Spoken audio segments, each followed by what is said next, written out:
The Betrayal. Chapter 1: The Drift. My name is David Miller, and for 12 years I thought I had it all figured out. I worked 60-hour weeks at the accounting firm, came home to my suburban house with the white picket fence, and kissed my wife Sarah goodnight every evening. But somewhere along the way, without me even noticing, everything had started to unravel. It began with small things. Sarah used to greet me at the door with a smile and ask about my day. Now she barely looked up from her phone when I walked in. Our conversations became transactional: bills, schedules, household maintenance. The warmth in her voice had been replaced by this cold, distant tone that made me feel like a stranger in my own home. I told myself it was normal. Marriage goes through phases, right? We'd been together since college, married for 8 years. Maybe this was just a rough patch. Sarah had always been social, always had her book club, her yoga classes, her girls' nights out. But lately these activities seemed to multiply. She was out 3, sometimes 4 nights a week. "Where are you going tonight?" I'd ask. "Book club," she'd reply without looking at me. "Didn't you have book club last Tuesday?" "We're reading a really long novel." The intimacy between us had evaporated months ago. Our bedroom had become a cold, silent space where we slept on opposite sides of the bed, backs turned to each other. When I tried to initiate any physical contact, Sarah would claim she was tired, had a headache, or simply wasn't in the mood. I started working even longer hours, telling myself it was for our future, for the house we'd talked about buying, for the family we'd planned to start. But deep down, I was avoiding the growing emptiness at home. The office became my refuge, my escape from the woman who used to be my best friend but now treated me like an inconvenience. Chapter 2: Suspicions. The first real red flag came on a Thursday evening in October. I'd gotten food poisoning from lunch and came home early, around 3 p.m. Sarah's car wasn't in the driveway, which was odd because she'd taken a part-time job at a local boutique that only required her to work mornings. When she walked in at 6 p.m., her hair was disheveled, her makeup slightly smudged. She seemed startled to see me. "You're home early," she said, her voice tight with what sounded like panic. "Food poisoning," I explained, studying her face. "Where were you?" "Shopping, then I met Lisa for coffee." The lie came so easily, so practiced, that I knew it wasn't the first one. That night, I couldn't sleep. I replayed every conversation, every excuse, every late night and early morning over the past few months. The puzzle pieces were starting to form a picture I didn't want to see. I started paying attention to details I'd previously ignored. Sarah's phone, which used to sit carelessly on kitchen counters and coffee tables, now lived permanently in her purse. She developed a habit of taking it with her even to the bathroom. When it buzzed with notifications, she'd quickly silence it and slip it away. Her wardrobe had changed too. The comfortable clothes she used to wear around the house had been replaced by carefully coordinated outfits, even for mundane errands. She'd started wearing perfume again, not the light, floral scent I'd bought her for her birthday, but something musky and sophisticated that I'd never smelled before. The final piece fell into place on a Saturday morning. Sarah announced she was going shopping with her sister Jennifer and would probably be gone most of the day. After she left, curiosity got the better of me. I called Jennifer. "Hey Jen, it's David. I was thinking of surprising Sarah with lunch today. Do you know which mall you two are hitting up?"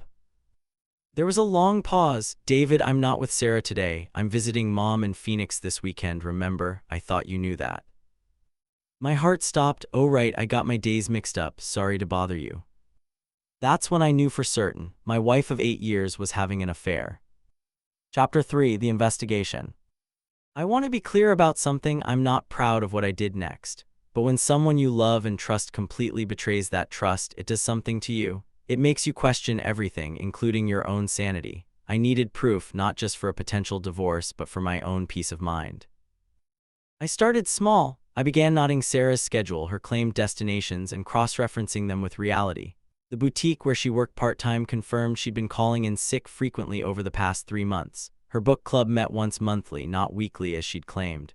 Her yoga studio had no record of her attending classes since August. The lies were everywhere, elaborate and carefully constructed. She'd built an entire alternate reality to cover her tracks. I hired a private investigator named Marcus Rodriguez. He was a former police detective with 20 years of experience in infidelity cases. Professional, discreet, and unfortunately for Sarah, very good at his job. "Most cheating spouses follow predictable patterns," Marcus explained during our first meeting. They get comfortable, sloppy. Your wife has been at this for a while, which means she's gotten careless. Within a week, Marcus had identified Sarah's lover, Brandon Walsh, a 35-year-old divorced real estate agent with a reputation for expensive tastes and flexible morals. He drove a silver BMW, lived in an upscale downtown condo, and had been married twice before, both marriages ending in messy, expensive divorces. The photos Marcus provided were devastating. Sarah and Brandon at intimate restaurants across town, Sarah entering his condo building on Tuesday afternoons, Sarah and Brandon walking hand in hand through a park on the other side of the city. In every photo, Sarah looked happier than I'd seen her in years. Her smile was radiant, her body language open and affectionate. The most damaging evidence came from a listening device Marcus had planted in Sarah's car, legally, he assured me, since both our names were on the title. The recordings revealed the depth of her deception and, worse, her complete contempt for our marriage. "David's so predictable," I heard her tell Brandon during one recorded call. "He comes home, asks about my day like a robot, eats whatever I put in front of him, and falls asleep watching TV. He has no passion, no ambition. He's like living with a piece of furniture." Brandon's response was even more crushing. "Well, furniture serves a purpose. What purpose does David serve?" They laughed together and I had to stop the recording. I sat in my office, staring at the wall, wondering when I'd become such a joke to the woman I'd devoted my life to. Chapter 4: The Confrontation. I spent 2 weeks planning exactly what I would say and when I would say it. Marcus advised me to gather as much evidence as possible before revealing my hand. "Once she knows you know, she'll either go underground or get desperate," he warned. "Desperate people make reckless choices." I chose a Friday evening in November. Sarah had claimed she was going to dinner with her college friend Michelle, who I happened to know was vacationing in Europe, a fact I'd confirmed through social media. Instead, the private investigator confirmed she was at Brandon's condo. When she returned home at 11 p.m., I was waiting in the living room with a folder containing photographs, phone records, and documented timeline of her lies. "We need to talk," I said calmly. Sarah's face went through a series of expressions: surprise, confusion, and finally, a defensive hardness I'd never seen before. "About what?" she asked, but her voice lacked conviction. I opened the folder and spread the photographs across our coffee table. "About Brandon Walsh, about the lies, about what you've really been doing for the past 6 months." For a moment, Sarah just stared at the evidence. Then something remarkable happened. Instead of shame, remorse, or even anger, she laughed, actually laughed. "Well," she said, settling into the armchair across from me, "I guess that's out in the open now." Her casual tone was more shocking than if she'd screamed or cried. This was my wife of 8 years, the woman I'd planned to grow old with, and she was discussing her affair like we were talking about the weather. "That's it?" I asked. "That's your response?" Sarah shrugged. "What do you want me to say, David? That I'm sorry, that it was a mistake." She picked up one of the photographs, her and Brandon kissing outside a restaurant. "Look at this picture. Do I look sorry to you?" I was speechless. This cold, cruel woman was a stranger wearing my wife's face. "The truth is," Sarah continued, standing up and walking to the window, "Brandon makes me feel alive again. He's successful, ambitious, passionate about life. He takes me to places I've never been, shows me things I've never seen. When I'm with him, I remember who I used to be before I settled for this mundane existence." The word "settled" hit me like a physical blow. "You know what the best part is?" Sarah turned back to face me, her eyes bright with a cruel kind of joy. "Brandon is better than you in every possible way. He's more successful. He made more money last month than you make in 6. He's more attractive, more confident, more exciting. And in bed," she paused, making sure her next words would inflict maximum damage. "Well, let's just say I finally understand what I've been missing all these years." I sat there, absorbing the deliberate cruelty of her words. This wasn't just about her cheating. This was about her complete and utter contempt for everything we'd built together. "Why didn't you just leave?" I asked quietly. "Why the lies, the deception?" Sarah's laugh was sharp and humorless. "Because this house, this life, it's comfortable. Brandon's exciting, but he's not ready to settle down again. His second divorce just finalized last year, so I get the best of both worlds: security with you, passion with him." That's when I knew our marriage wasn't just over. It had never really existed, at least not in the way I'd believed. I'd been married to an illusion, a performance Sarah had been putting on for years. I stood up, gathered the photographs, and headed toward the door. "Where are you going?" Sarah asked, and for the first time that evening she sounded uncertain. "To see a lawyer," I replied without looking back. Chapter 5: The Strategy. I didn't sleep that night. Instead, I sat in my home office, researching divorce attorneys and calculating our shared assets. By morning, I had a plan. My first call was to Janet Morrison, a divorce attorney who'd been recommended by Marcus. She was known for being thorough, strategic, and absolutely ruthless when necessary. "I'm going to be direct with you, David," Janet said during our initial consultation. "Your wife has been planning this affair for months, which means she's had time to think about the financial implications. We need to assume she's already taken steps to protect herself." Janet was right to be concerned. When I checked our joint accounts that afternoon, I discovered Sarah had already transferred $15,000 to an account in her name only. It was money from my year-end bonus that I'd deposited just 2 weeks earlier.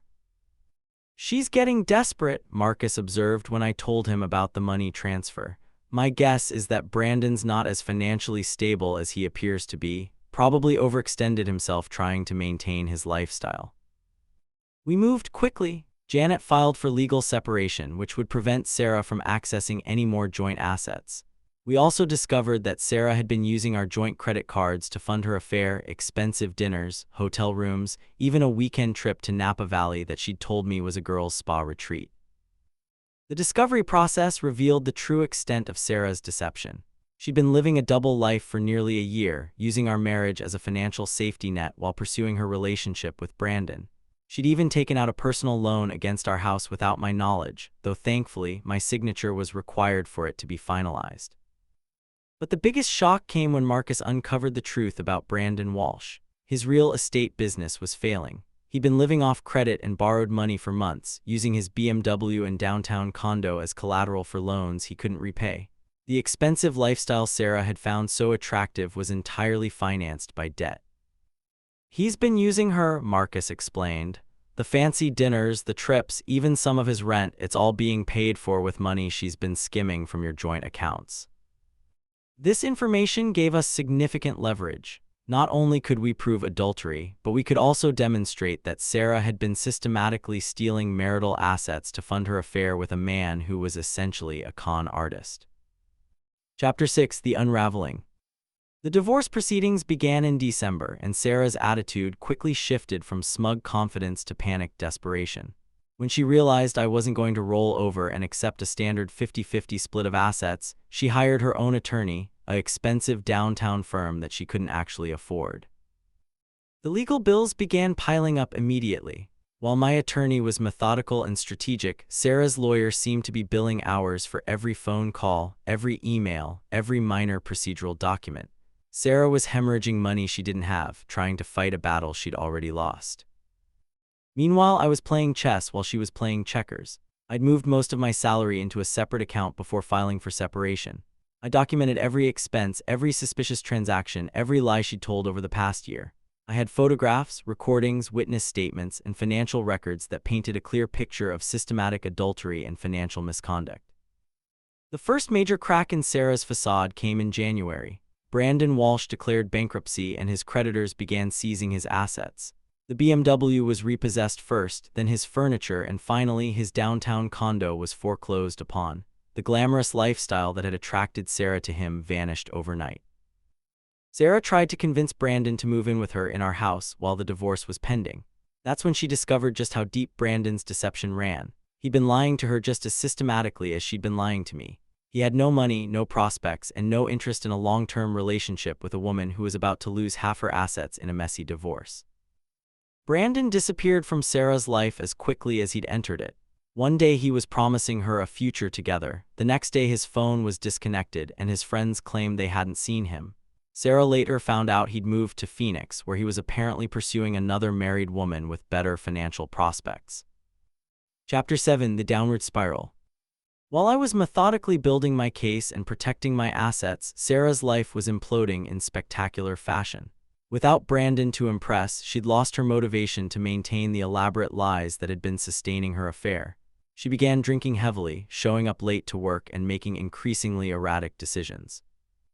The boutique where she worked part-time fired her in February for repeated absences and what her manager described as inappropriate behavior with male customers. Apparently, Sarah had been flirting aggressively with married men, perhaps hoping to find another Brandon to replace the one who'd abandoned her. Her legal bills were mounting faster than she could pay them. Her attorney eventually dropped her as a client when she failed to make payments, forcing her to represent herself in the later stages of our divorce proceedings. This was a catastrophic mistake. Sarah had no understanding of family law, no knowledge of proper legal procedure, and a tendency toward emotional outbursts that didn't serve her well in court. Meanwhile, my strategy was working perfectly. Janet had structured our case to demonstrate not only Sarah's adultery, but also her systematic theft of marital assets. We could prove she'd spent over $30,000 of our joint money on her affair, money that needed to be repaid to the marital estate before any division of assets. The judge in our case was Judge Patricia Harrison, a no-nonsense woman in her 50s with a reputation for harsh treatment of spouses who'd committed adultery or financial misconduct during marriage. When Sarah appeared in court without an attorney, making emotional appeals about her right to happiness, Judge Harrison was visibly unsympathetic. "Mrs. Miller," Judge Harrison said during one particularly memorable hearing, "you seem to be confused about the purpose of these proceedings. This court is not concerned with your happiness. This court is concerned with the equitable division of marital assets and the consequences of your documented misconduct during this marriage."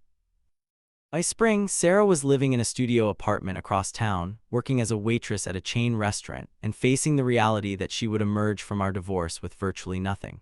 The house would be sold, but after paying off the mortgage and her debt to the marital estate, her share would be barely enough for a security deposit on a decent apartment. Chapter 8: The Transformation. While Sarah's life was crumbling, mine was undergoing a renaissance I hadn't expected. The divorce proceedings, as painful as they were, had forced me to take stock of my life and make changes I should have made years earlier. I started with my career. For too long, I'd been content to be a reliable, competent middle manager at the accounting firm. I'd never pushed for promotions, never pursued additional certifications, never marketed myself as anything more than a steady, dependable employee. Sarah's cruel words about my lack of ambition had stung because they contained a grain of truth. I enrolled in an MBA program at the local university, taking evening and weekend classes while maintaining my full-time job. The coursework was challenging, but I discovered I had an aptitude for strategic business planning that I'd never explored.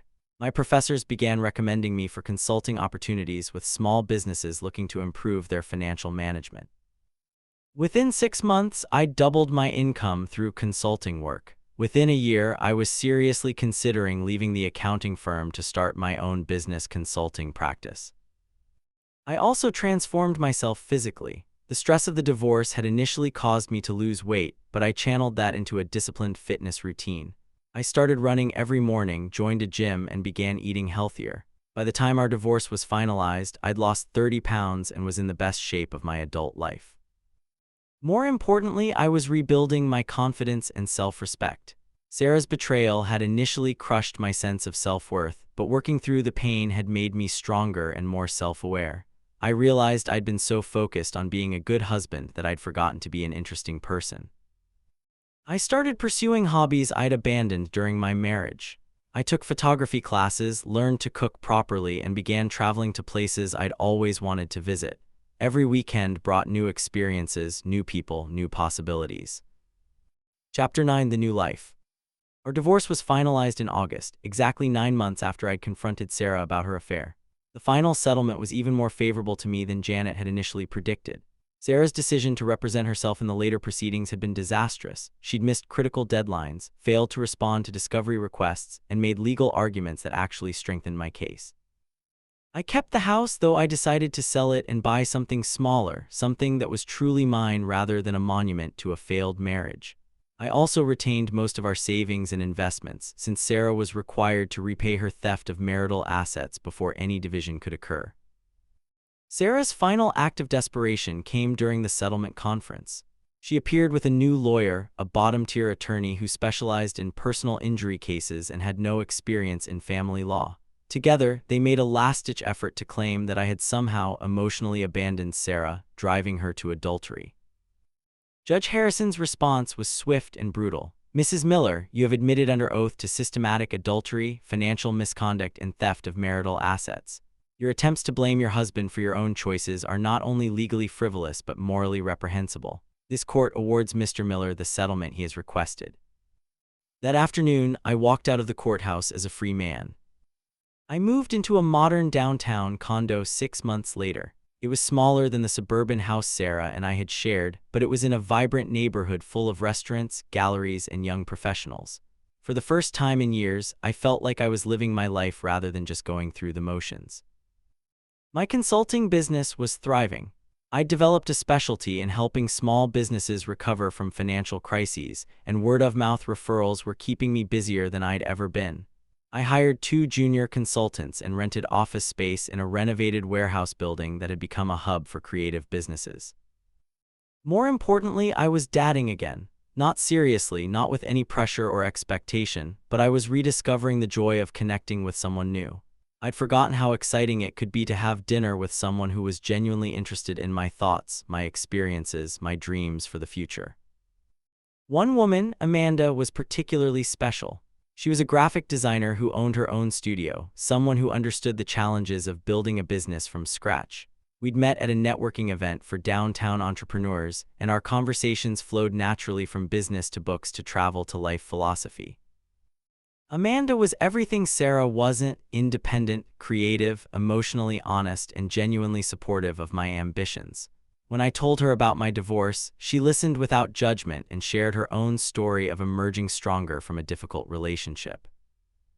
The best revenge, Amanda told me over dinner one evening, is living well. Chapter 10: The Return. 2 years after our divorce was finalized, Sarah found me. It was a Tuesday evening in October, and I was working late in my office when the receptionist called to say someone was there to see me. Since I didn't have any appointments scheduled, I assumed it was one of my clients dropping by with an urgent question. Instead, I found Sarah sitting in my waiting area. She looked terrible. The confident, cruel woman who had mocked me during our confrontation had been replaced by someone who appeared years older than her actual age. Her hair was poorly cut and colored, her clothes were cheap and ill-fitting, and her makeup couldn't quite hide the dark circles under her eyes. "Hello, David," she said quietly. "Sarah," I kept my voice neutral, professional. "What can I do for you?" She looked around my office, the modern furniture, the awards on the wall, the view of the downtown skyline through floor-to-ceiling windows. "You've done well for yourself." "I've worked hard," I replied. "Is there something specific you needed?" Sarah's composure cracked slightly. "Can we talk somewhere private?" Against my better judgment, I led her into my personal office and closed the door. She sat across from my desk, in the same chair where successful business owners sat when they came to me for advice. "I made a mistake," she began, "the biggest mistake of my life." I said nothing, waiting for her to continue. "Brandon was a fraud, David. He used me, took my money, and disappeared the moment things got difficult. I lost everything because I believed his lies." "I'm sorry that happened to you," I said, and I meant it. Despite everything she'd done to me, I took no pleasure in seeing another human being suffer. "I've been thinking about us," Sarah continued, "about our marriage, about the life we had together. I was so stupid, so blind. I had a good man who loved me, and I threw it away for nothing."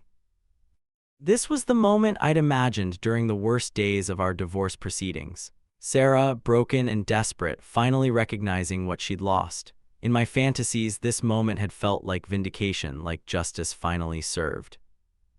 The reality was much more complicated. "I've changed, David," Sarah said, leaning forward in her chair. "The last 2 years have been hell, but they've taught me what really matters. I know I hurt you, I know I was cruel and selfish, but people can change. I've learned from my mistakes." She reached across the desk as if to touch my hand, but I pulled back.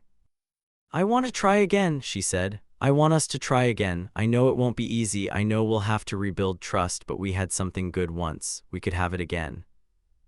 For a long moment, I studied her face. There was genuine desperation there, real regret, authentic sorrow for the choices she'd made. 2 years ago, hearing these words from her would have meant everything to me. Now they felt like an echo from another life. Chapter 11: The Response. "Sarah," I said carefully, "I appreciate that you've been through a difficult time, and I'm genuinely sorry for your suffering. but what you're asking for isn't possible." Her face fell, but she pressed on. "I know I don't deserve another chance. I know what I did was unforgivable. But David, we were together for 12 years. That has to count for something. The woman who hurt you wasn't the real me. I was lost, confused, going through some kind of midlife crisis. The real me is sitting here right now asking for forgiveness."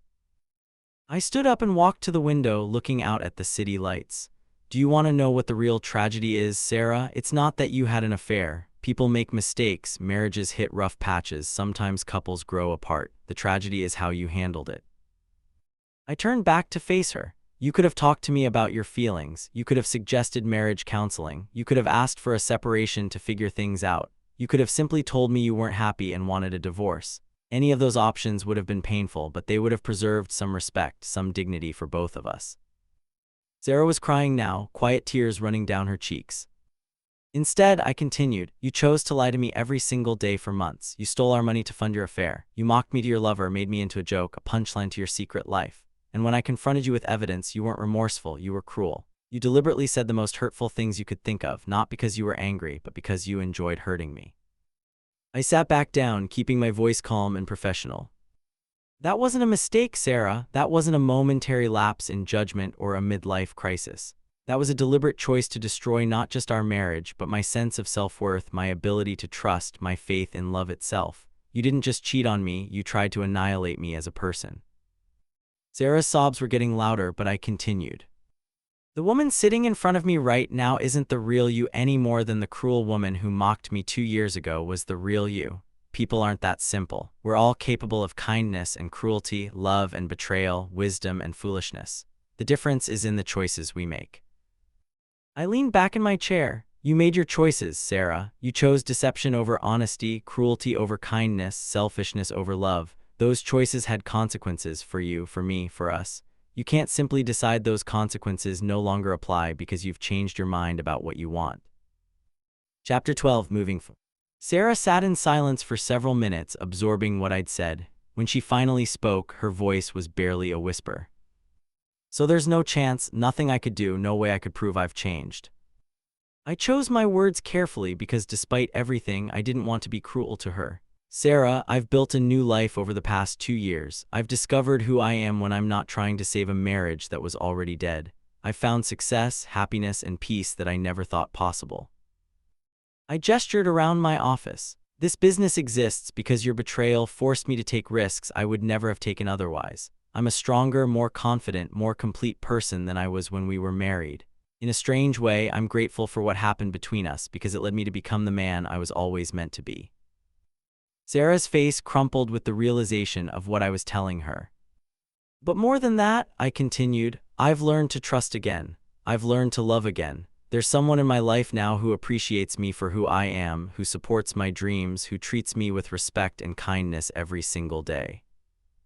This wasn't entirely true yet. Amanda and I had only been dating for 6 months and hadn't made any serious commitments, but Sarah didn't need to know the details. "I'm not the same man who was desperate enough to fight for a marriage with someone who held him in contempt," I said. "I'm not the man who would accept cruelty and betrayal because he was afraid of being alone. I know my worth now, Sarah. I know what I deserve and I know what I won't accept." I stood up, indicating that our conversation was over. "I hope you find happiness," I said sincerely. "I hope you learn from your mistakes and build a better life for yourself, but that life won't include me. I've moved on and I'm not moving back." Sarah gathered her purse and stood to leave. At the door, she turned back one final time. "I really did love you, David. Maybe not the right way, maybe not enough, but I did love you." "I know you did," I replied, "and I loved you too. That's what makes what you did so tragic. We had something real, something good, and you destroyed it for something that was never real at all." After she left, I sat alone in my office for a long time, processing the encounter. I'd expected to feel triumphant, vindicated by her desperate plea for reconciliation. Instead, I felt something more complex: sadness for the years we'd wasted, pity for the broken woman she'd become, but also profound gratitude for the life I'd built from the ashes of our marriage. Epilogue: The life well lived. 3 years have passed since Sarah's visit to my office. I never saw her again, though I heard through mutual acquaintances that she'd moved to another state, trying to start over somewhere fresh. My consulting business continued to grow, and I eventually hired 5 full-time employees and moved to a larger office space. I'd become known throughout the region as the go-to expert for businesses in financial crisis, and I'd been invited to speak at conferences across the country. Amanda and I married last year in a small ceremony surrounded by close friends and family. She'd understood from the beginning that trust would be something I'd have to learn again, and she'd been patient with my occasional moments of doubt and insecurity. More importantly, she'd shown me through her actions what a healthy relationship looked like: honest communication, mutual respect, shared goals, and genuine affection. Our marriage was everything my first marriage wasn't. We talked about everything, supported each other's ambitions, and handled conflicts with maturity and compassion. When Amanda suggested we start trying for children, the conversation was natural, joyful, exciting, the opposite of the tense, complicated discussions Sarah and I had always had about our future. Sometimes people ask me if I'm glad Sarah cheated, given how well my life turned out. The question always makes me uncomfortable because it implies that Sarah's betrayal was somehow necessary for my happiness. The truth is more complicated than that. I'm grateful for the strength I discovered during our divorce. I'm proud of the business I built and the man I became. I'm deeply happy in my marriage to Amanda, but I would trade all of that to have learned these lessons a different way, to have grown and changed without the devastating pain of betrayal. Sarah's affair didn't make me stronger. My response to her affair made me stronger. The betrayal didn't lead to my success. My decision to rebuild my life from nothing led to my success. The divorce didn't teach me what love really meant. Amanda taught me that. Sarah was right about one thing during our final conversation: we did have something real once. But she destroyed it, not through momentary weakness or poor judgment, but through deliberate, systematic cruelty. The man she was asking to take her back no longer existed, because her actions had forced him to evolve into someone who valued himself too much to accept that treatment. The best revenge, as Amanda had told me years earlier, really is living well. Not living well to spite someone, not living well to prove a point, but living well because you recognize your own worth and refuse to accept anything less than you deserve. Sarah learned that lesson too late. By the time she realized what she'd lost, I'd already found something infinitely better myself. Today, I wake up every morning next to someone who loves and respects me. I go to work doing something I'm passionate about. I come home to conversations that energize me rather than drain me. I go to sleep knowing that tomorrow will bring new opportunities, new challenges, new reasons to be grateful for the life I've built. That's not revenge, that's redemption, and it's a story worth telling.